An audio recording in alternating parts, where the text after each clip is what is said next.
சக்கரவள்ளி கிழங்குல இவ்வளவு சுவையா அட்டகாசமான ஒரு ரெசிபியா அப்படின்னு ஆச்சரியப்படக்கூடிய அளவில் இந்த ரெசிபி ரொம்ப சிம்பிளாகவும் ரொம்ப சூப்பர்பாகவும் இருக்கும். குழந்தைங்க எப்பயும் நம்ம ஸ்கூல் விட்டு வந்த உடனே நம்ம ஸ்நாக்ஸ் கொடுக்குறோம். அதுக்கு பதிலாக இந்த ஒரு ரெசிபி, இந்த சக்கரவள்ளி கிழங்குல நீங்கள் செய்யக்கூடியது ஸ்நாக்கை விட ரொம்ப சூப்பர் டேஸ்ட்டாக இருக்கும். விரும்பி சாப்பிடக்கூடியதாகவும் இருக்கும். வெளியில் பார்த்தீங்கன்னா லைட்டாக கிறிஸ்பியாகவும் உள்ளே நல்ல சாஃப்டாக ஸ்பாஞ்சியாகவும் இருக்கக்கூடிய இந்த சக்கரவள்ளி கிழங்கு வறுவல் செய்கிறது ரொம்ப ரொம்ப ஈஸி. இது கோகனட் ஃப்ளேவரில் செய்கிறதுனால ரொம்ப சுவை அட்டகாசமாக இருக்கும். ரசம் சாதம், சாம்பார் சாதம் எல்லாத்துக்கும் இது சைட் டிஷ்ஷாகவும் வைக்கலாம். டிஃபன் பாக்ஸில் போட்டு எடுத்துகிட்டு போயிட்டோன்னா பசிக்கும் போது சாப்பிட்லாம். இதனுடைய சத்துக்கள் எக்கச்சக்கமான நன்மைகள் இருக்குது. அதை பற்றி பேசணுன்னா இந்த வீடியோ பத்தாது. இந்த ரெசிபியை பார்க்குறதுக்கு முன்னாடி நம்ம சேனலை இன்னும் சப்ஸ்கிரைப் பண்ணால் பார்த்துட்ருக்கீங்க அப்படின்னா சப்ஸ்கிரைப் பண்ணி வச்சுக்கோங்க. ரொம்ப யூஸ்ஃபுல்லான snack recipe, main meal, side dish, அந்த மாதிரி அழகு குறிப்புகள் நிறைய இன்ட்ரெஸ்டிங்கான வீடியோஸ் நான் போஸ்ட் பண்ணிகிட்ருக்கோம். கிச்சன் டிப்ஸும் நிறைய போஸ்ட் பண்ணிருக்கோம். உங்களுக்கு யூஸ்ஃபுல்லாக இருக்கலாம். சப்ஸ்கிரைப் பண்ணிவிட்டு அப்படியே பக்கத்தில் இருக்க பெல் பட்டனையும் அழுத்திட்டு வந்துடுங்க. நம்ம போடுற வீடியோஸ்னுடைய நோட்டிஃபிகேஷன் உங்களுக்கு வரும். வாங்க இந்த சக்கரவள்ளி கிழங்கோட டீட்டெயில் ரெசிபி பார்த்துடலாம்.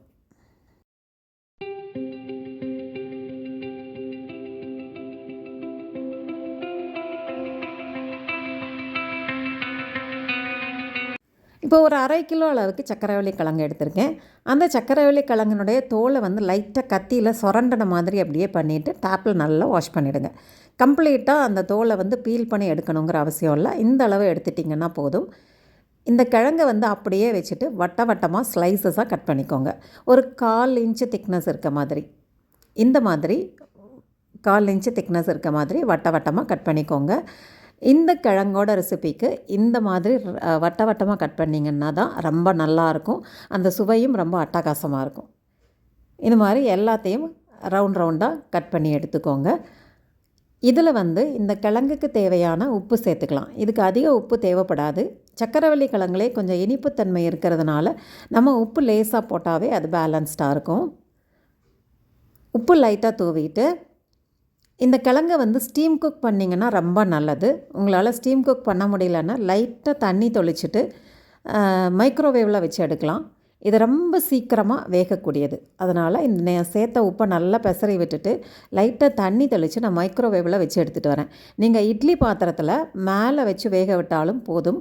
ஒரு 5 நிமிஷத்துலேயே ரொம்ப சாஃப்டாக வெந்துடும். நமக்கு இப்போது ரொம்ப சாஃப்டாக வேக வைக்க வேண்டாம். ஹாஃப் குக்கடாக நம்ம இப்போ குக் பண்ணி எடுத்துக்கலாம். நான் மைக்ரோவேவில் வச்சு எடுத்துகிட்டு வந்துட்டேன். நல்லா அழுத்தும் போது இது ஹாஃப் குக்கடாக உங்களுக்கு தெரியுது. ரொம்ப குக் ஆகிடுச்சு அப்படின்னா நீங்கள் ரொம்ப வறுக்கும் போது ரொம்ப ஓவர் குக் ஆகிடும். அதனால் பாதி அளவில் வேக வச்சு ரெடியாக எடுத்துக்கோங்க. இப்போ நான் ஹாஃப் குக்கடாக வேக வச்சு எடுத்துட்டேன். நீங்கள் இட்லி பாத்திரத்தில் ஆவியில் கொஞ்சம் நேரம் வச்சு எடுத்துக்கோங்க. பேனை சூடு பண்ணிவிட்டு தேங்காய் எண்ணெய், இதுக்கு முக்கியமாக தேங்காய் எண்ணெயில் தான் செய்யணும். சமையல் எண்ணெய் நல்லா இருக்காது. குளிருக்கு தேங்காய் எண்ணெய் கொஞ்சம் உறைஞ்ச மாதிரி வந்துடுச்சு. அதனால் நான் ஸ்பூனில் எடுத்து சேர்த்து விட்டுக்கிறேன். நீங்கள் ஒரு 2 டேபிள் ஸ்பூன் அளவுக்கு தேங்காய் எண்ணெய் சேர்த்துக்கோங்க. இந்த தேங்காய் எண்ணெய் கொஞ்சம் அதிகமாக சேர்த்திங்கன்னா சுவை ரொம்ப நல்லாயிருக்கும்.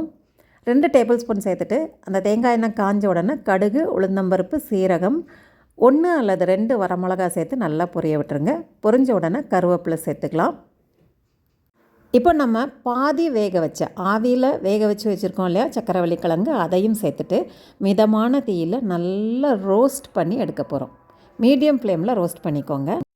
இது மிதமான தீயில் நல்லா 2 பக்கமும் ரோஸ்ட் ஆகி வர அளவுக்கும் நீங்கள் வேக வச்சிட்டிங்க அப்படின்னா இந்த தேங்காய் எண்ணெயில் சக்கரவள்ளி கிழங்கு வேகும்போது ரொம்ப நல்லாயிருக்கும்.